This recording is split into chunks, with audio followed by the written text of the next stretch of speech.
अंग्रेजों ने कैसे धीरे धीरे करके पूरे इंडिया को अपने कंट्रोल में ले लिया था, उसी के बारे में चैप्टर नंबर 9 में हम लोग पढ़ रहे थे, जिसका टाइटल है establishment of company rule in India. इसका पार्ट 1 और पार्ट 2 मैंने पहले ही अपलोड कर दिया था, जिसका लिंक आपको पिन कमेंट में मिल जाएगा।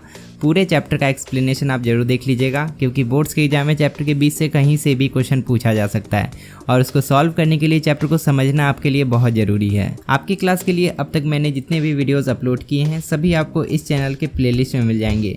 आप यहां से अपनी क्लास के वीडियोस को बिल्कुल फ्री में एक्सेस कर सकते हैं। इस चैनल को सब्सक्राइब करके बेल आइकन को प्रेस भी कर लीजिए, ताकि जब भी हम आपकी क्लास का कोई भी नया वीडियो अपलोड करें उसका नोटिफिकेशन आप तक पहुँच जाए।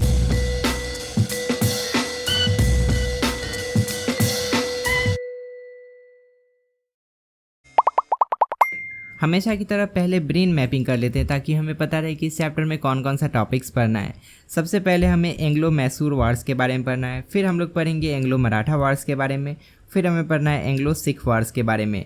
इन तीनों टॉपिक्स को पढ़ने के बाद ये पूरा चैप्टर कंप्लीट हो जाएगा। सबसे पहले टॉपिक पर आते हैं, जो कि है एंग्लो मैसूर वार्स।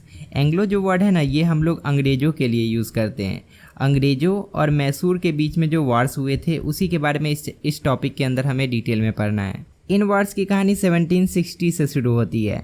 मैसूर के राजा, जो कि उडिया डायनेस्टी के थे, उनके डेथ के बाद हैदर अली मैसूर का रूलर बन जाता है। हैदर अली मैसूर का राजा बन जाता है। राजा बनने के बाद हैदर अली अपने राज्य का विस्तार करते हुए बेडनौर, सुंदरे, सेरा, कनरा और गुटी, ये सब जगह के नाम हैं, इन सब को अपने कंट्रोल में ले लेता है और उसके साथ साथ साउथ इंडिया के कुछ पार्ट्स भी उसके राज्य के अंदर में आ जाते हैं। इस समय वारेन हेस्टिंग, जिसको 1772 में बंगाल का गवर्नर बना दिया गया था, उसको कड़े विरोध का सामना करना पड़ रहा था।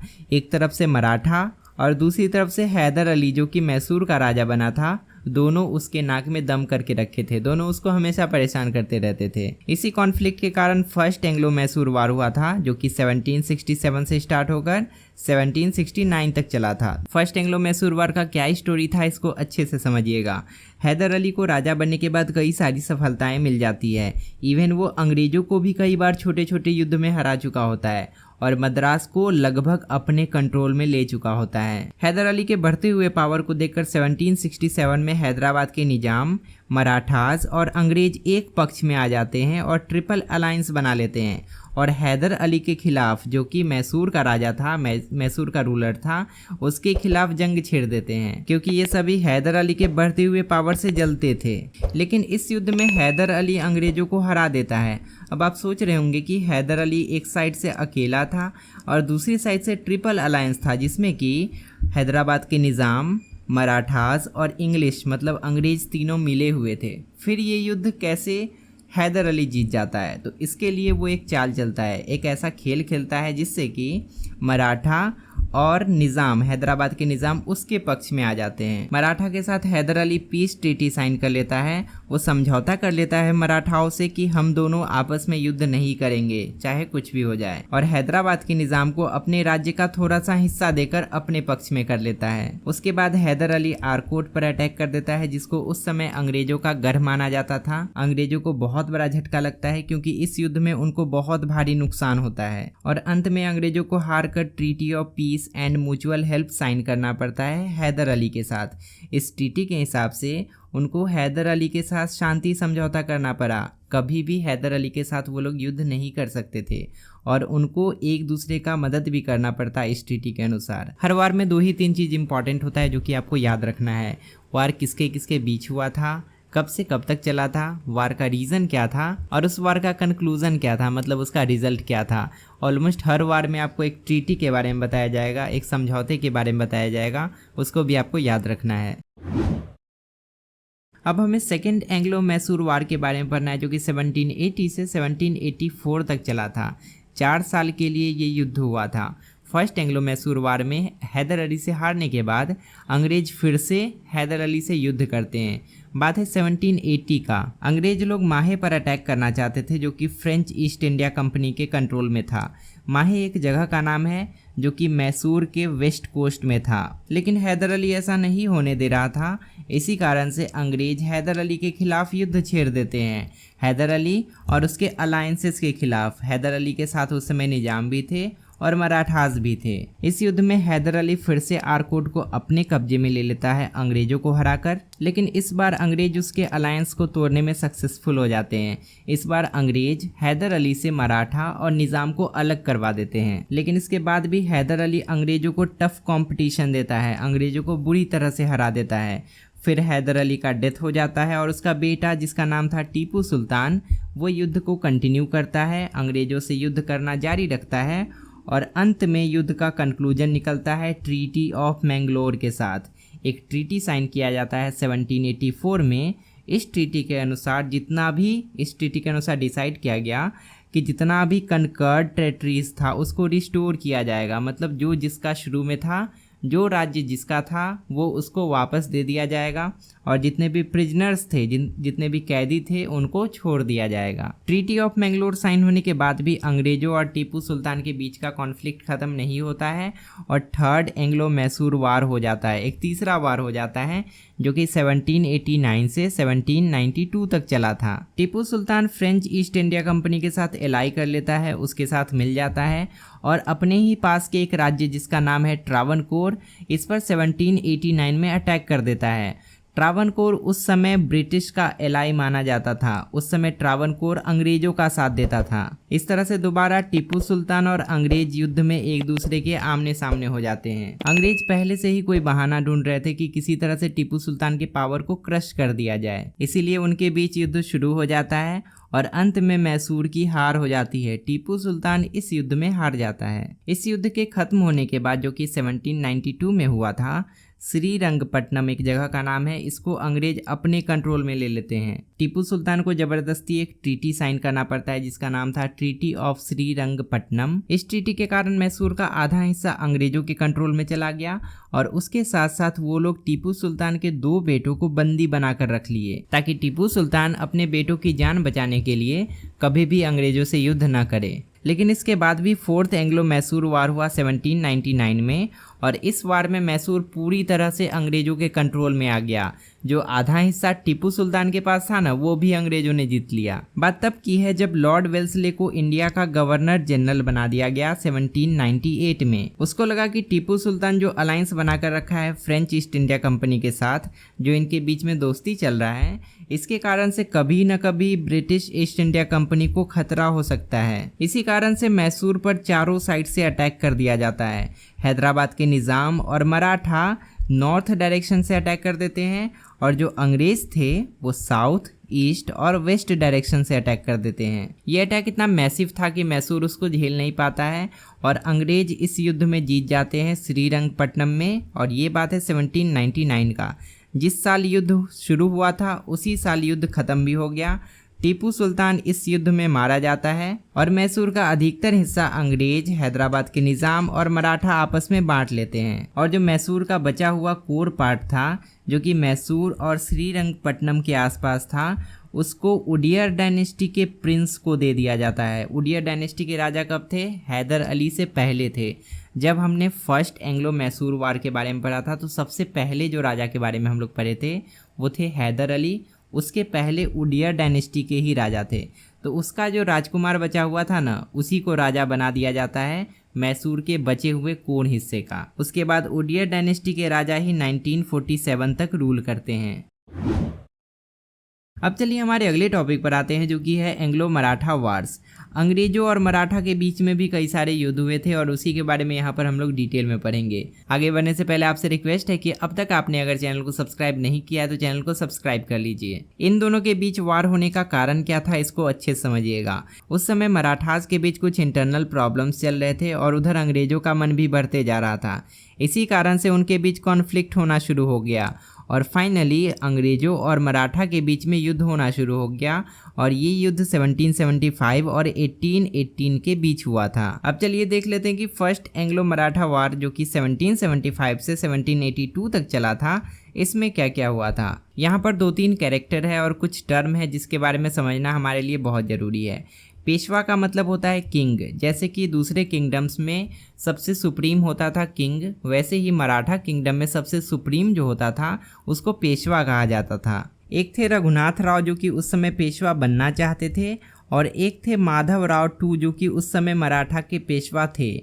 अंग्रेज चाहते थे कि किसी तरह से एक अलायंस बना लिया जाए रघुनाथ राव के साथ और माधव राव को पेशवाशिप से हटा दिया जाए, उनको पेशवा के पद से हटा दिया जाए। जितने भी मराठा सरदार थे वो माधव राव को सपोर्ट करते थे, इसलिए अंग्रेजों ने 25,000 आदमियों को रघुनाथ राव के सपोर्ट में भेज दिया, रघुनाथ राव की तरफ से युद्ध लड़ने के लिए भेज दिया और इसी कारण से रघुनाथ राव इस युद्ध को जीत जाते हैं। इस सपोर्ट के बदले में रघुनाथ राव सालसाते और बासी नाम के 2 प्रोविंसेस को अंग्रेजों के हाथों में दे देते हैं और इसके साथ साथ ब्रोच और सूरत डिस्ट्रिक्ट का जितना भी रेवेन्यू आता था उसको कलेक्ट करने का भी अधिकार अंग्रेजों को मिल जाता है। इन दोनों साइड्स के बीच में एक ट्रीटी भी साइन किया जाता है जिसका नाम था ट्रीटी ऑफ सलबाई, जो कि 1782 में साइन किया गया था और इस ट्रीटी के हिसाब से अंग्रेजों को 20 साल तक मराठाओं के साथ पीस मेंटेन करना था, उनके साथ किसी भी तरह का कोई भी युद्ध नहीं करना था। इस ट्रीटी का वैलिडिटी जैसे खत्म होता है उसके बाद ही सेकेंड एंग्लो मराठा वार स्टार्ट हो जाता है, जो कि 2 सालों तक के लिए चला था,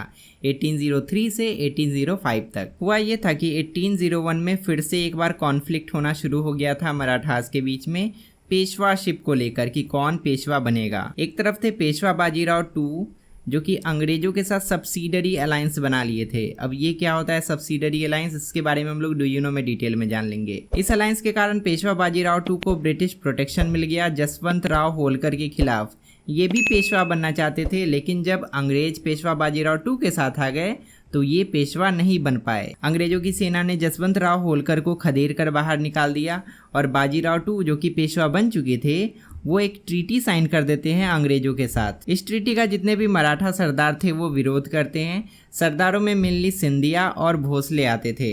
इसी के कारण दूसरा एंग्लो मराठा वार हो गया 1803 में। मतलब एक तरफ मराठा सरदार थे और दूसरी तरफ बाजीराव टू और अंग्रेजों की सेना थी। मराठा सरदार अपने आप को यूनिफाई नहीं कर पाते हैं और वो अंग्रेजों से हार जाते हैं, क्योंकि अंग्रेजों की सेना वेल इक्विप्ड थी, इनके पास बहुत अच्छा हथियार था और इनकी सेना डिसिप्लिन थी, इनको युद्ध भी बहुत अच्छे से लड़ने आता था। युद्ध हारने के बाद भोसले और सिंधियास को जबरदस्ती एक ट्रीटी साइन करना पड़ता है और इस ट्रीटी के हिसाब से उनको अंग्रेजों को जितना भी टेरिटरी बचा हुआ था उसका एक बड़ा सा हिस्सा दे देना पड़ता है। अब इस वाले डू यू नो में देखिए सब्सिडरी अलायंस क्या होता है, इसका मतलब बताया गया है। अभी हमने जस्ट पढ़ा कि बाजीराव टू ने अंग्रेजों के साथ सब्सिडरी अलायंस बनाया था, तो यहाँ पर देखिए बताया गया है सब्सिडरी अलायंस अंग्रेजों का एक ऐसा पॉलिसी था जिसके हिसाब से अंग्रेज मिलिट्री असिस्टेंस प्रोवाइड करते थे इंडियन रूलर्स को और उसके बदले में भारत के राजाओं को एक बड़ा अमाउंट पे करना पड़ता था आर्मी मेंटेनेंस के नाम पे। यहाँ तक तो ठीक था कि भारत के राजा अंग्रेजों का आर्मी यूज़ करते थे और बदले में आर्मी को मेंटेन करने के लिए कुछ पैसा दे दिया करते थे, लेकिन दिक्कत यहाँ से शुरू हो जाता था। इस अलायंस के कारण अंग्रेजों का एक आदमी हमेशा राजा के दरबार में रहता था, इस बहाने कि हम आपको दूसरे रूलर्स से, दूसरे राजाओं से प्रोटेक्ट करेंगे, लेकिन उनका मेन पर्पस था यूरोपियन पावर्स को दूर रखना। अंग्रेज नहीं चाहते थे कि उनके अलावा कोई दूसरा यूरोपियन पावर इंडिया आए और राजा के साथ अलायंस बनाकर इंडिया में व्यापार करना शुरू कर दे। इतने सारे कंडीशन के कारण पेशवा बाजीराव टू को सब्सिडरी अलायंस भारी पड़ने लगा था।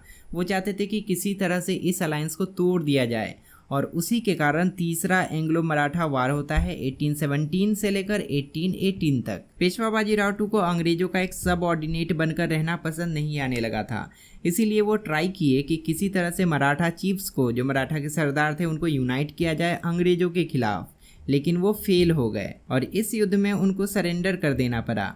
अंग्रेजों ने उनका पेशवाशिप को एबॉलिश कर दिया, उनको पेशवा के पद से हटा दिया और मराठा एम्पायर जो कि बहुत बड़े एरिया में फैला हुआ था वो सतारा नाम के एक छोटे से एरिया में सिमट कर रह जाता है। इस तरह से मराठा एम्पायर का अंत हो जाता है। उसके बाद 1814 से लेकर 1826 तक अंग्रेज कई सारे युद्ध लड़ते हैं और जीत जाते हैं, जैसे कि नॉर्थ में गुरखा से वो लोग युद्ध लड़ते हैं और जीत जाते हैं, नॉर्थ ईस्ट में बर्मीज से युद्ध लड़ते हैं और जीत जाते हैं और इसके साथ साथ वो लोग पीस ट्रीटी भी साइन कर लेते हैं उनके साथ। अब हमें इस चैप्टर का सबसे अंतिम टॉपिक पढ़ना है जो कि है एंग्लो सिख वार्स। अंग्रेजों और सिखों के बीच में मेनली 2 ही वार्स हुए थे, फर्स्ट एंग्लो सिख वार्स और सेकेंड एंग्लो सिख वार्स। सबसे पहले फर्स्ट एंग्लो सिख वार जो कि 1845 से लेकर 1846 तक चला था, उसके बारे में समझ लेते हैं। इस टाइम पीरियड में सिखों का पावर बहुत तेजी से ग्रो करने लगा था।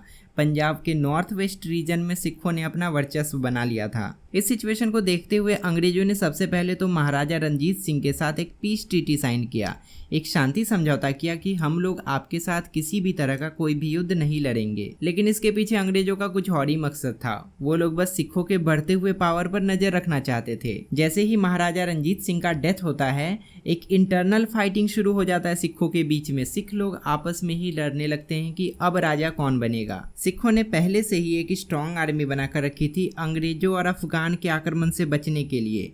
जैसे ही अंग्रेजों ने अटैक किया, पंजाब की यूनाइटेड फोर्स ने, जिसमें कि हिंदू भी थे, मुस्लिम भी थे और सिख भी थे, सभी मिलकर बहादुरी से अंग्रेजों के खिलाफ लड़ने लगे। इस युद्ध को पंजाब की सेना जीत ही जाती, लेकिन अनफॉर्चुनेटली उस समय सेना का जो प्रधानमंत्री था जिसका नाम लाल सिंह था और कमांडर जिसका नाम तेज सिंह था, ये दोनों गद्दार निकल जाते हैं। ये लोग अंग्रेजों के साथ मिल जाते हैं और पंजाब की आर्मी हार जाती है। उनको ज़बरदस्ती एक ट्रीटी साइन करना पड़ता है जिसका नाम था ट्रीटी ऑफ लाहौर।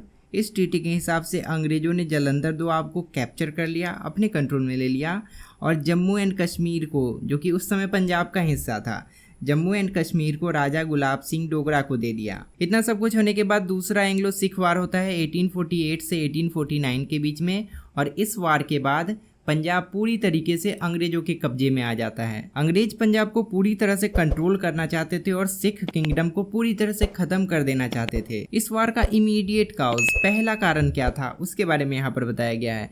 इसका पहला कारण था एग्जाइल ऑफ लाल सिंह। लाल सिंह को सिख साम्राज्य से बाहर निकाल दिया गया था क्योंकि उस पर आरोप था कॉन्स्पिरेसी का, षड्यंत्र रचने का आरोप था। वो अंग्रेजों से मिल गया था, जिसके कारण से फर्स्ट एंग्लो सिख वार सिख हार गए थे। जैसे लाल सिंह को सिख साम्राज्य से बाहर निकाला जाता है, लॉर्ड डलहौजी को मौका मिल जाता है पंजाब पर अटैक करने का।